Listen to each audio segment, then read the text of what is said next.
We are a technology business of a publicly held company called ACO Brands that trades on the New York Stock Exchange under the symbol ABD. It's about a $2 billion company. Kensington is about 12% of that business. We have emerged over the last few years as a worldwide leader in the mobile accessories space. We sell worldwide. Actually a little bit less than half of our revenue comes from the US. About 35 to 40% of our revenue comes from Europe, and then the remaining 10 to 15 come from Canada, Australia, and Asia, and Latin America as well. We've been growing at about 11% per year over the last 3 years through 2007. This year things are tougher.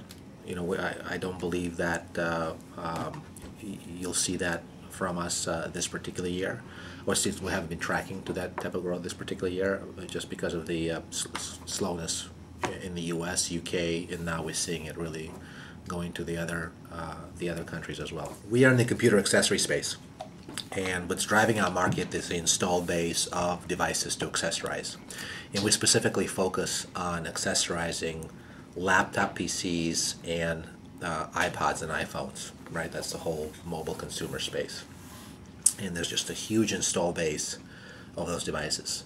You can see here some numbers in the PC space. Just recently there was an announcement that the world right now has over 1 billion installed PCs. So, shipping a lot of them, some being obsolete, but the installed base is growing every year. The iPod space, being in Silicon Valley, I'm sure you keep track of what's happening with Apple. So that's, even though it's slowing down, it's definitely growing. And then the iPhone is really taking off. And today we offer the broadest assortment of iPhone certified products of anybody else. I really do see that that's a next wave of growth for us. Big market, growing at about 10% per year. That's driven by install base as well as certain trends in technology that really influence our design. And those trends are the world's going wireless. So everything out there is, wireless devices. People don't like, these things hanging on. So that's a big trend. There's different wireless technologies, and depending on category, we choose different technologies that are more cost effective and function effective for that particular segment. There's a trend that's been around for as long as technology's been around and will continue with us, I believe, forever, which is the whole simplification of technology. Not technology for technology's sake, but give me something that can solve my problem and hide all the other issues away from me. The last big trend is a result of technology really becoming part of our everyday lives. So historically it's been kind of more of associated with a lot of it in the computing space with office and productivity, but all of these products are moving to our homes. And more than just our homes, they're moving away from our home offices and kind of kitchens more to living rooms and entertainment spaces. And so things like fit and finish, color, materials that people use, shapes that people use are becoming much more important. Not only that, but I think actually from a European perspective, design has always played a very, very significant role in Europe, and I see it really influencing our company as well, and our global products are becoming global fully from that perspective as opposed to US centric. Everything we do can be put into those 3 words: smart made simple. Smart from understanding our customers and designing things that they need, and simple in terms of how we bring those products, those messages, our company to market. We want to be in the sweet spot of consumer affordability, which we consider between $20 and $100 end user price. Under $20 we can't deliver smart made simple products, right? Because they're just too commoditized, too low end, and people will not pay for our differentiation. Also, we believe that when it comes to accessorizing products, people are not willing to pay much more than $100 for accessories, right? So that's why we kind of narrowed our sweet spot to that 20 to 100.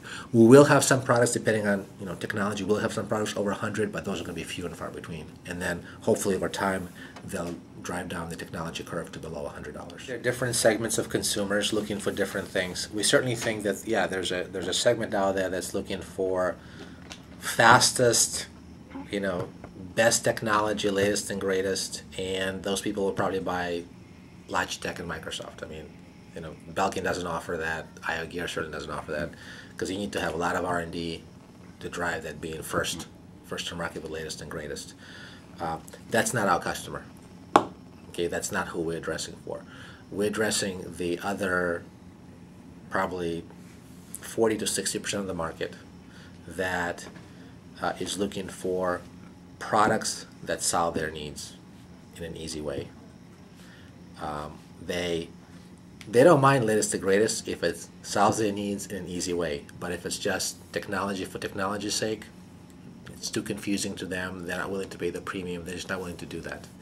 So we think that within that 40 to 60% of the market, that we have a very, very, very good, we believe it's the best alternative for those particular customers.